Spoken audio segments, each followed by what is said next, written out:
Sky News falls silent as the world learns Pope Francis has died. A sudden hush swept across the airwaves. Sky News, mid-broadcast, came to an abrupt and somber standstill as the weight of history bore down. The world stopped, for just a moment, as the solemn announcement rang out, Pope Francis is dead at the age of 88. In the studio, the usually composed presenter Gareth Barlow was visibly shaken as he broke the tragic news. With gravity in his voice, he uttered the chilling words, "We have breaking news to bring you now. This is a statement from the Vatican." He took a breath, steadied himself, and read, "A short while ago, His Eminence, Cardinal Farrell, announced with sorrow the death of Pope Francis. With these words, he said, 'Dearest brothers and sisters, with deep sorrow I must announce the death of our Holy Father Francis. At 7:35 this morning, local time, the Bishop of Rome, Francis, returned to the house of the Father. His entire life was dedicated to the service of the Lord and His Church. He taught us to live the values of the gospel with fidelity, courage, and universal love, especially for the poorest and most marginalized. With immense gratitude for his example as a true disciple of the Lord Jesus, we commend the soul of Pope Francis to the infinite merciful love of the one and triune God."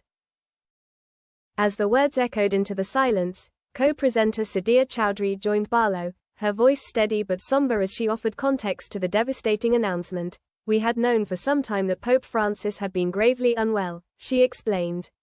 "Back on Valentine's Day, he was rushed to hospital with a severe respiratory infection. It marked the most serious health battle of his papacy, and, tragically, the beginning of the end. During the Pope's harrowing 5-week hospitalization, the Vatican offered few updates."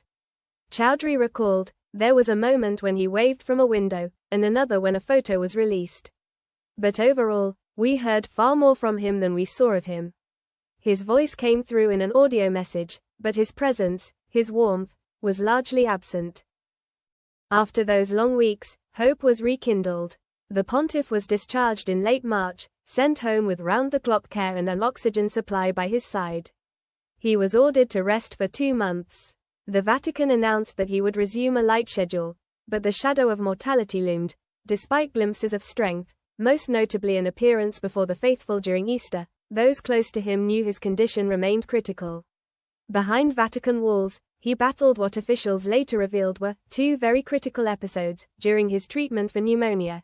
Then, this morning, the world awoke to finality. The man who had led the Church with humility, compassion, and reformative spirit, the first Jesuit pope, the first from the Americas, the People's Pope, was no more. The announcement came from Cardinal Kevin Farrell, the Camerlengo, the official entrusted with overseeing the Vatican in times of papal vacancy. With a heavy heart, he delivered the statement that no Catholic, no world leader, no believer or humanist alike, ever wishes to hear. The chair of St. Peter now sits empty. The world mourns.